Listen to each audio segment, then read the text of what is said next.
3 tahun, 1.100 hari, sejak tank Rusia memasuki Ukraina, banyak hal telah terjadi. Perang skala penuh seharusnya sudah berlalu, namun Rusia melancarkan invasi skala penuh. Ukraina diperkirakan akan runtuh, namun selama 3 tahun negara itu terus berjuang tanpa henti sambil merebut kembali sebagian besar wilayahnya dari penjajah. Ada pula pemerintahan Amerika yang telah beralih dari menjanjikan dukungan selama diperlukan melalui fase pengurangan bantuan yang signifikan hingga saat ini secara retorika dan semakin meningkat dalam praktik berjalan seirama dengan narasi Vladimir Putin. Donald Trump di satu sisi secara eksplisit menyatakan bahwa ia ingin mendapatkan kembali uang pembayar pajak Amerika dan bahkan mengharapkan pengembalian investasi 5 kali lipat di Ukraina. Di sisi lain, menyusul berita positif mengenai kesepakatan sumber daya yang mengindikasikan bahwa ia mungkin mengizinkan bantuan militer lanjutan ke Ukraina. Mari kita telaah apa yang telah terjadi dalam beberapa hari terakhir dan ajukan pertanyaan, apakah kepentingan Trump dan Amerika untuk memutuskan hubungan Euro-Atlantik, menjalankan kebijakan pemaksaan, dan mengabaikan seluruh modal kredibilitas yang telah dibangun oleh pemerintahan AS berturut-turut selama beberapa dekade? Apakah Eropa memanfaatkan Amerika? Selamat datang di 20th Report.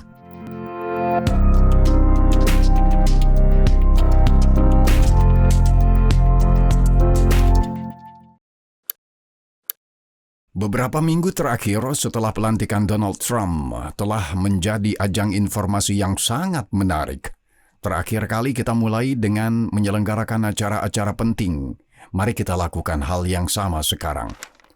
Selama akhir pekan, pemilihan umum parlemen diadakan di Jerman, mengembalikan Partai Demokrat Kristen, CDU atau CSU ke tampuk kekuasaan. Namun mereka menang dengan selisih hanya 4 juta suara atas Alternative für Deutschland, partai Euroskeptis dan pro-Rusia yang mendukung pencabutan sanksi. Ditambah suara dari partai lain yang condong jauh. BSW pimpinan Sarah Wagenknecht yang nyaris masuk Bundestag, lebih dari 25% suara Jerman jatuh ke partai-partai yang mengancam tatanan intra-Eropa. Namun, untuk saat ini, Partai Demokrat Kristen akan memerintah.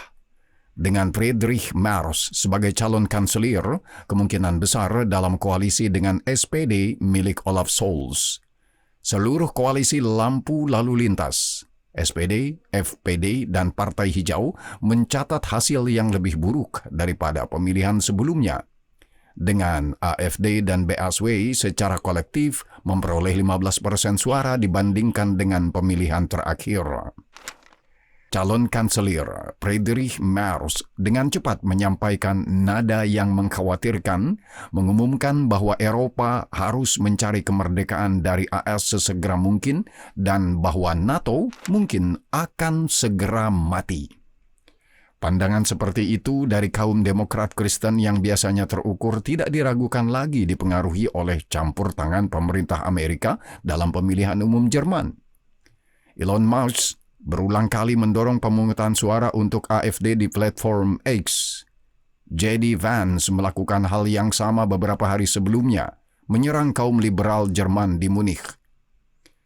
Merz banyak bicara tentang menjadi independen dari Amerika, tetapi pada saat yang sama menawarkan sedikit hal spesifik tentang perubahan pendekatan Jerman terhadap perang di Ukraina.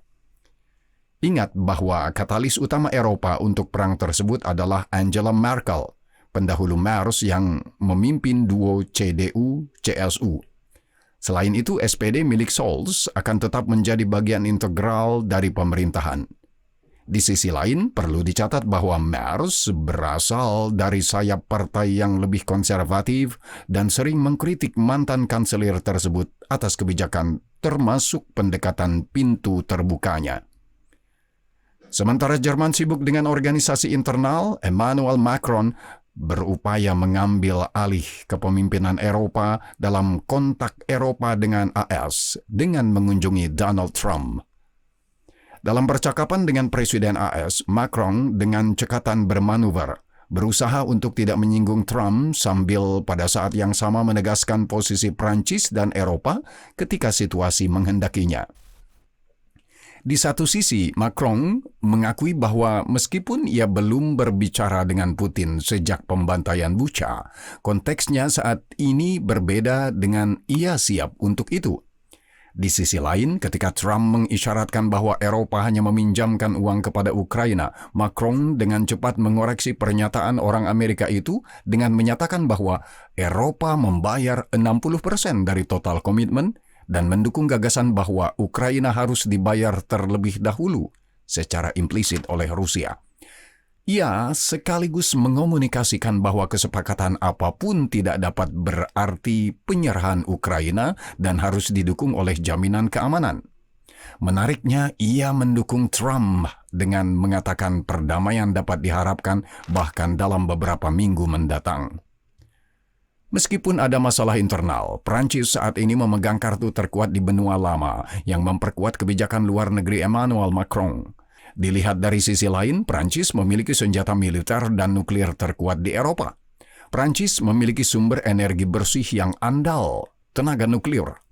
Ekonominya tidak terlalu bergantung pada sektor otomotif yang sedang terpuruk, tidak seperti Jerman. Selain itu, Prancis paling maju dalam program kecerdasan buatan.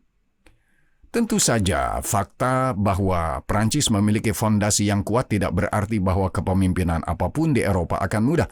Tetapi dengan masalah Jerman, Istana Elysee merasakan peluangnya. Sebagai langkah awal yang baik, Prancis telah menawarkan bahwa jika Amerika menarik diri, Paris dapat mengirim pesawat tempur dengan senjata nuklir ke wilayah Jerman. Namun, diragukan bahwa agenda Macron akan memengaruhi kebijakan Donald Trump yang pada hari-hari berikutnya terus sejalan dengan narasi Kremlin. Episode lain dari persahabatan yang mencair ini terjadi di forum PBB, di mana Washington bersekutu dengan Moskow dalam sebuah resolusi PBB mengenai perang di Ukraina. Pertama, Amerika Serikat menentang resolusi yang disiapkan Eropa yang mengutuk tindakan Moskow dan mendukung integritas teritorial Ukraina dengan suara yang sama seperti Rusia, Korea Utara, dan Belarus. Kemudian, Amerika Serikat menyiapkan dan meloloskan sebuah resolusi di Dewan Keamanan PBB yang menyerukan diakhirinya konflik tetapi tidak mengandung kritik terhadap Rusia. Terlebih lagi, negosiasi perjanjian sumber daya antara AS dan Ukraina terus berlanjut, yang secara resmi dinamakan Dana Investasi Rekonstruksi. Menurut versi awal perjanjian tersebut, dana tersebut akan bertujuan untuk memanfaatkan keuntungan maksimum dari semua sumber daya yang dimiliki Ukraina hingga mencapai nilai $500 miliar, dengan tujuannya adalah untuk memulihkan PDB Ukraina ke level tahun 2021 atau menjadi $200 miliar dibandingkan dengan $180 miliar saat ini. Selain itu, perjanjian tersebut akan mengharuskan Ukraina untuk memberikan kontribusi yang jumlahnya sama dengan 2 kali lipat bantuan keuangan yang diberikan oleh Amerika Serikat setelah tanggal perjanjian ini. Sementara itu, Amerika harus membalasnya dengan maksud komitmen jangka panjang terhadap stabilitas dan kemakmuran ekonomi Ukraina. Ukraina mencoba memainkan isu ini dengan tenang, tetapi Zelensky dengan jelas memberi isyarat bahwa ia menyadari adanya upaya pemaksaan tersebut. Saya tidak akan menandatangani sesuatu yang akan dibayar oleh 10 generasi Ukraina, katanya akhirnya. Ia menambahkan bahwa ia tidak mengakui utang sebesar $500 miliar.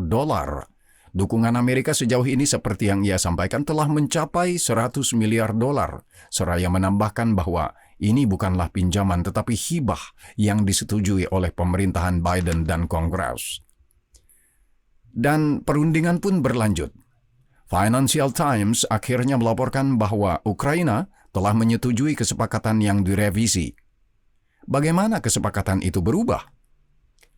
Versi final perjanjian tersebut tertanggal 24 Februari mengatur pembentukan dana yang akan disumbangkan Ukraina sebesar 50% dari pendapatan dari monetisasi masa depan sumber daya mineral negara, termasuk minyak dan gas, dan logistik terkait.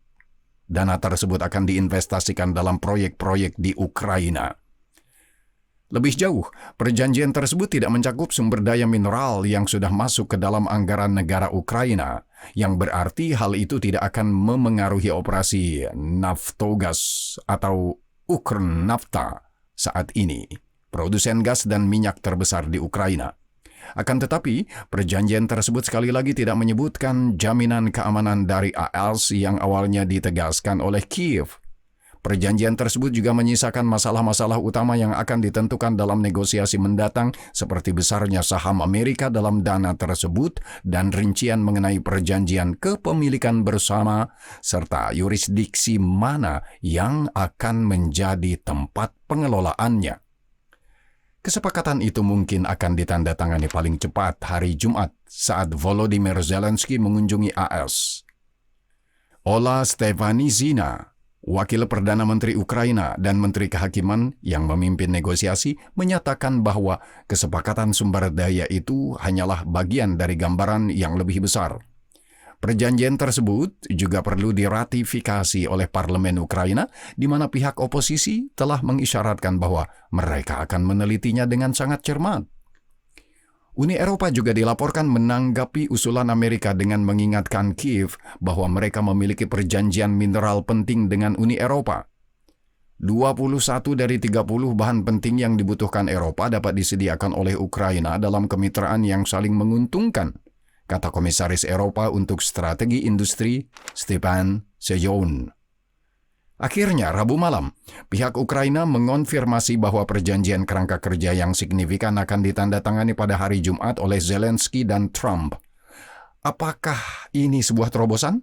Tentu saja, tercapainya kesepakatan antara Kiev dan Washington adalah hal yang positif yang dapat memengaruhi sikap Trump dan keberhasilan PR-nya.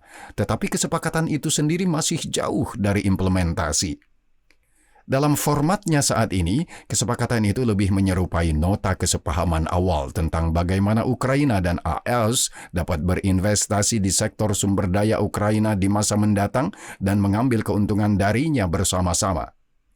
Apakah ini akan berkembang menjadi kerjasama yang nyata akan bergantung pada pengaturan lebih lanjut antara Trump dan Zelensky. Yang penting, dalam komunikasi berikutnya, Zelensky menyatakan bahwa perjanjian itu mencakup beberapa ketentuan mengenai jaminan keamanan. Laporan positif tentang negosiasi sumber daya alam jelas telah memengaruhi suasana hati Donald Trump yang beralih dari tuduhan dan serangan terhadap Ukraina menjadi pujian dan janji. Mari kita dengarkan. Ukraine, I will say they're very brave and they're good soldiers, but without the United States and its money and its military equipment, this war would have been over in a very short period of time. In fact, I was the one that gave the javelins. You remember the famous javelins? That was me. That wasn't Obama. It wasn't Biden. It wasn't anybody else. It was me. Terlebih lagi pada hari Kamis, Trump tampaknya lupa menyebut Zelensky sebagai diktator dan menambahkan bahwa dia sangat menghormatinya dan pesannya bahkan mencakup kemungkinan membantu Ukraina merebut kembali wilayah yang telah direbut. Jadi, Trump mengizinkan Ukraina melanjutkan perang serta opsi dukungan militer lebih lanjut. Meskipun saya tidak akan terlalu percaya pada jumlah spesifiknya karena banyak tanda menunjukkan Trump menggunakan angka-angka ini secara acak. Dengan kata lain, kita melihat langkah lain dalam permainan catur 5D yang hasilnya tidak dapat kita prediksi hari ini.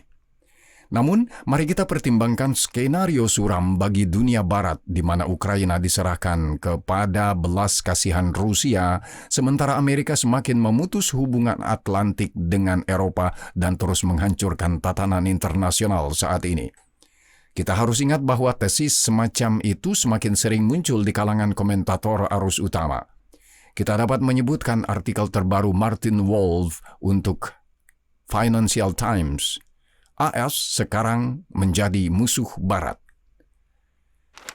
Kami beroperasi dalam mosaik koneksi, ketergantungan, dan kepentingan yang sulit dipahami secara komprehensif, bahkan tidak ada yang memiliki gambaran lengkap. Setiap pemain, Ukraina, Rusia, AS, Tiongkok, dan Eropa, memiliki tujuan dan titik pengaruhnya sendiri dalam permainan ini. Bahkan Ukraina memiliki pengaruh yang signifikan. Kyiv berdiri teguh dalam perang dan tampaknya mengomunikasikan bahwa ia akan bertahan hidup bahkan tanpa Amerika. Tetapi dengan Eropa, yang berarti bahwa Washington tidak memiliki kendali penuh atas berbagai peristiwa, bertentangan dengan apa yang dikomunikasikannya. Bahkan bersama-sama dengan Moskow, ia tidak dapat mendorong kesepakatan jika Ukraina dan negara-negara Eropa tidak setuju dan menunjukkan tekad dalam mencapai tujuan mereka. Seminggu yang lalu, kami menyebutkan bahwa Eropa bersama Ukraina dapat mengambil alih kepemimpinan dalam perang tanpa bergantung pada Amerika. Bahwa hal ini secara teoritis dapat dilakukan tidak berarti hal itu akan terjadi dalam praktik karena kemalasan negara-negara Uni Eropa yang berulang-ulang dalam isu-isu kebijakan keamanan yang lebih luas. Namun, tekanan berhasil dengan baik pada negara-negara komunitas karena tekanan 3 tahun lalu juga mendorong negara-negara barat ke arah tujuan yang mahal untuk memutus hubungan dengan Rusia dan membantu Ukraina. Saat ini, mobilisasi serupa dapat diamati. Pertanyaannya adalah dampak nyata apa yang akan ditimbulkan oleh kebijakan ini? Orang Eropa, meskipun membaca pernyataan Donald Trump berturut-turut dengan rasa khawatir, mencapai puncak niat baik dan diplomasi yang sopan. Namun di balik layar, perubahan besar sedang terjadi. Eropa sedang bersiap untuk memutuskan hubungan dengan Amerika. Untuk saat ini, secara militer, tetapi mungkin di bidang lain seiring berlanjutnya agenda agresif Trump. Ekonomi, lembaga bersama, atau bahkan nilai-nilai dunia Atlantik menghadapi tanda tanya besar. Donald Trump dan banyak warga Amerika mengklaim bahwa Eropa telah bertahan hidup dengan uang pembayar pajak ke Amerika dan mengandalkan keamanan yang disediakan oleh warga Amerika. Bahkan warga Eropa tidak menentang tesis ini, tetapi mereka harus menentangnya. Meskipun Eropa memang bergantung pada AS dalam masalah keamanan, negara itu tentu tidak mendapatkannya secara cuma-cuma. Sebaliknya, posisi hegemonik Amerika dihasilkan dari ketergantungan seluruh dunia, terutama sekutu padanya, dan sebagai akibat dari ketergantungan ini, sektor militer Amerika, perusahaan teknologi besar, pasar saham, dan akhirnya dolar Amerika menikmati posisi yang sangat istimewa. Kemahakuasaan Amerika diterjemahkan menjadi kredibilitas. Ya, orang Eropa atau Asia menghabiskan lebih sedikit uang untuk pertahanan daripada yang seharusnya mereka lakukan tanpa perlindungan Amerika. Tetapi mereka tetap menghabiskan miliaran dolar yang sebagian besar masuk ke rekening bank perusahaan-perusahaan seperti Lockheed, Raytheon, atau Northrop. Kekuatan militer dan industri ini yang didasarkan pada nilai-nilai yang menyatukan dunia barat, kebebasan berbicara dan kebebasan individu, larangan revisi perbatasan yang memaksa atau hak asasi manusia, diubah menjadi kredibilitas Amerika. Itu berarti bahwa seluruh barat, meskipun tidak hanya yang mencari instrumen investasi terbaik, menempatkan sebagian besar surplus keuangan mereka di pasar Amerika yang mewakili masyarakat paling kuat dan kredibel di dunia.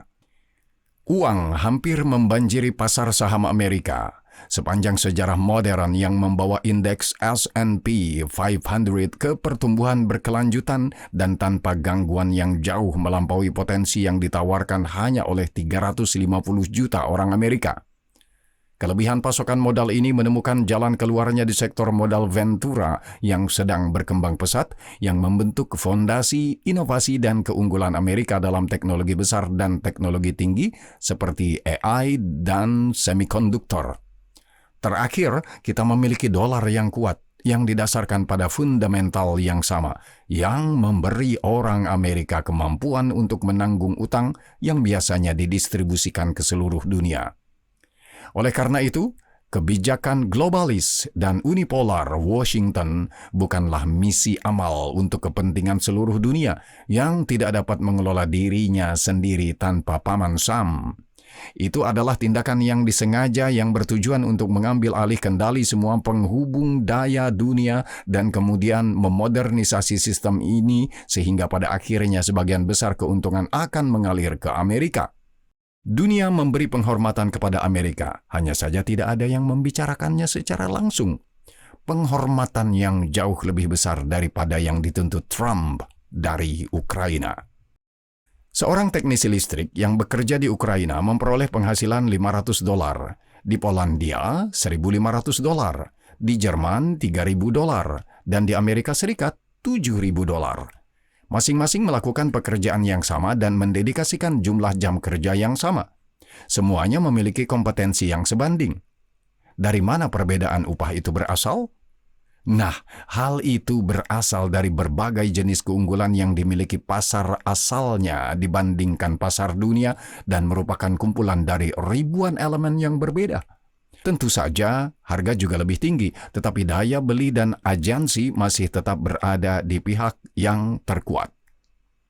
Oleh karena itu, ketika Donald Trump berpihak pada Rusia dalam perang yang melanggar semua aturan dunia bebas, ia mempertaruhkan semua keuntungan yang dibangun oleh para pendahulunya. Dimulai dengan devaluasi perusahaan industri pertahanan Amerika dan apresiasi mitra-mitra Eropa. Namun jika tren ini berlanjut, hal itu tidak akan berakhir di sana. Investasi di pasar Amerika yang tidak stabil dan kurang kredibel akan dikurangi oleh investor asing. Sirkulasi dolar mungkin akan semakin dirusak, tidak hanya oleh BRICS atau Global South, tetapi juga oleh Eropa dan sekutu lainnya, terutama ketika masing-masing dari mereka diperas dengan tarif. Uni Eropa diciptakan untuk menipu Amerika Serikat, kata Trump baru-baru ini saat mengumumkan tarif sebesar 25% terhadap Uni Eropa yang terutama akan memukul pasar otomotif. Pasar saham yang melemah akan berkontribusi pada devaluasi perusahaan teknologi besar yang terbiasa dengan lautan uang tunai, tiba-tiba harus bertahan dalam kondisi yang jauh lebih sederhana.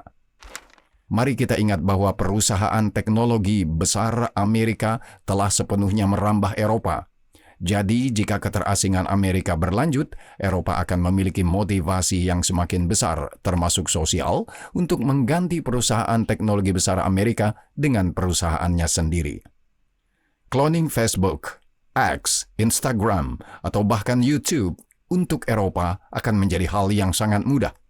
Ini juga dapat diikuti dengan kembalinya manufaktur perangkat keras. Ditambah lagi etos nasional, Amerika bergantung pada imigran. Sebagian besar dari mereka datang ke Amerika Serikat untuk mendapatkan penghasilan yang lebih baik, tetapi juga karena Amerika sebagai sebuah negara didasarkan pada nilai-nilai yang benar. Ketika nilai-nilai ini dirusak, keinginan individu-individu yang paling menonjol untuk berimigrasi ke Amerika juga dapat terguncang, karena mereka biasanya adalah orang-orang yang paling sadar. Argumen yang sangat mirip dikemukakan dalam posting terbaru di X oleh Balaji Srinivasan, salah satu pemikir paling dikenal di Silicon Valley saat ini. Mari kita dengarkan kutipan yang lebih panjang ini. Tidak seperti kekaisaran di masa lalu, kekaisaran Amerika adalah kekaisaran tersembunyi, seperti yang ditunjukkan Daniel Immerwahr. Tidak seperti kekaisaran Inggris, kekaisaran ini tidak disebut dalam istilah kekaisaran secara eksplisit, meskipun negara-negara diharapkan untuk mematuhi DC dan membayar upeti dengan membeli treasury.